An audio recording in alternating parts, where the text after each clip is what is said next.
here's something I wanted to say. Gen Z is broke and deserves to stay broke forever.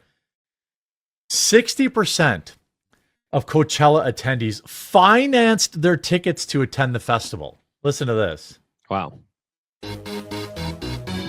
This is and they're all like skanks. Look at this person in a face diaper in a wheelchair. Everybody's there to get an STD. Oh, that's a good look.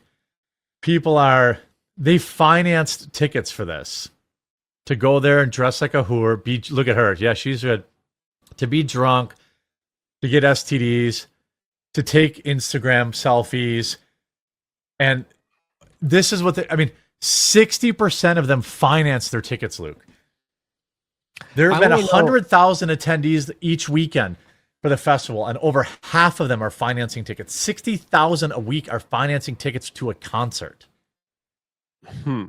I want to know the interest rates, because if it was like, it's 30% guaranteed. Sometimes they do like, hey, you get a 0% interest rate, but you get to pay in payments, and I'm like, I'll do that if it's 0%. Yeah, but PayPal does that sometimes, where they're like, oh, you could just take out a statement, and then but they're counting on you to forget a payment, Luke. Yeah. So but I don't forget my payments. I don't give them a dime. I make sure. You don't forget your payments, do you, Luke? You don't forget your payments, do you, Luke? That was a different scenario. But with this stuff, you just set up auto pay and just make sure you have enough money in your bank. So that's what I do. And I'm like, I get 0% interest. I'll set up auto pay and I'll make sure I have enough money in that bank account to pay for this. In the long run, I'm like, 0%, I'll take it. Especially if you're able to hold more onto your money in the short term. But that probably didn't happen here. But if that means 120,000 people finance their tickets. The payment plan starts with a down payment as low as $50. This is everything. What on earth? I don't know, but he looks like the type of guy that took out a 10% down 5-year mortgage on a Crunchwrap Supreme. Yeah, that's the future. That's the future. I know. You're right. Tell him, Luke. And installment payments and subscriptions for burritos that used to be 99 cents that are now $10. Plus the price gouging that happens at all these places. Like it's just ridiculous. I saw pictures that tacos were like $106 for 3 crappy soft shell tacos and a lemonade. And we keep hearing about these scams. There was one viral post a couple days ago highlighting a person who was in a booth watching a sports ball game who ordered a pizza and wings that spent like $500 on them, and they were just like the most generic, like lowest quality type of food out there.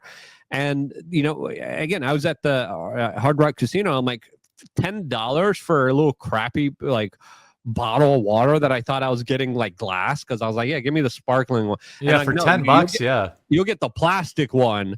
And I'm like, are you freaking kidding? I don't want the freaking plastic freaking crap estrogen leaking water. Like it's just insane. But it kind of does highlight how a lot of us have been pre-programmed, especially through the algorithms, to promote short-term kind of gratification over long-term gratification. And I think what I was just talking about before speaks to what's going on here, with a lot of people being like, I could take out a loan and get a fake bazunga. I could take out a job. I could take out a loan and then go to this really fun thing and have fun now, because who cares about the future? And I think a lot of young kids are nihilistic about the future. I think a lot of people are very pessimistic. And socially, economically, I think we're in for some major problems where people are going to have to literally do installment plans for groceries. And I think they're already doing that. Hey, do you mind paying for this? I don't have any cash. Sure, I'll just put it on my credit card. I'm never going to pay it back anyway.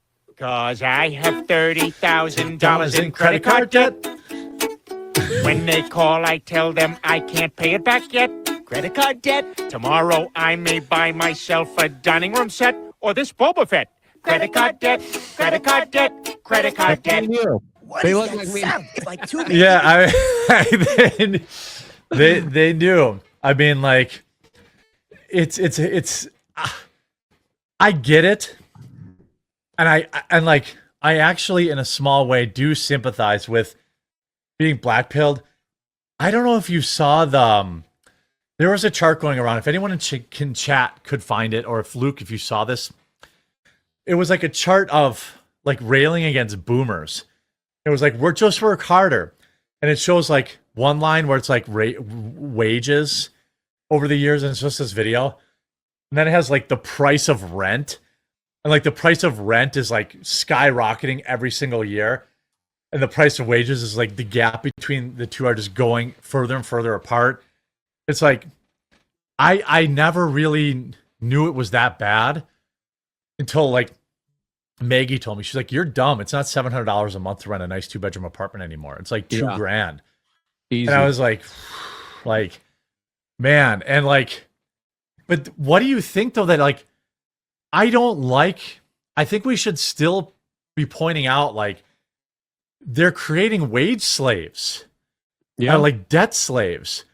These young people worse with automation and AI and robotics that are going to be taking over so many of the jobs here as a lot of these people are just going to become kind of permanent debt slaves forever under a financial system that is just rigged and absolutely is screwing people over. Yeah, I mean, look at here's what I can say. Obviously, there's a lot of sluts with fake boobs. But there's also like one other common thing is these people are all young. And I think I found the chart here. I'm going to send it to you right now. That thing was such a black pill. Yeah, I think this is it. I think this is the one you're talking about here. This is it. I put it in the chat. This is it. Let me share it quick. And like, okay, again, like with all things online, if real, but it certainly looks real. I mean, the Kobayashi letter is usually, I don't know, think they share a lot of fake news, but like here you have like, here's the chart. Like, here's rent up on top. And like, here's, here's income, here's rent. It's just like, how could you look at this? Like, I mean, the gap, it went parabolic rent. Yeah. And like, I don't even understand, like, this is what year now? This is in the 70s. I mean, nobody can afford it. And I guess this, I think, is on purpose so that the powers that be, keep everyone depressed and on SSRIs, and you will eat the bugs, you will live in the pod, and you won't care because we'll allow you to have a dopamine hit every once in a while. I mean, this chart makes me want to be like, free Luigi! I wouldn't go that far. No, I don't. I'm kidding. I wouldn't go full retard. Yeah, but like, what chance do these people have? Like, not a lot. None. Like, this is so nuts. That's the scary part. It's only going to get that much worse for everyone. Again, like there's some big financial storms coming our way here, and we're entering like Great Depression level era type of like poverty. There's going to be a reckoning. Yeah, that's going to be normalized. And again, I traveled to Venezuela during their currency collapse. I traveled to Zimbabwe to understand what happened there. And the economy takes no prisoners. Like, all wiping people out. And I remember talking to the people in Zimbabwe where they would enter the grocery store, and at the time that they were entering, and the time they would leave, groceries would go up a huge, significant margin.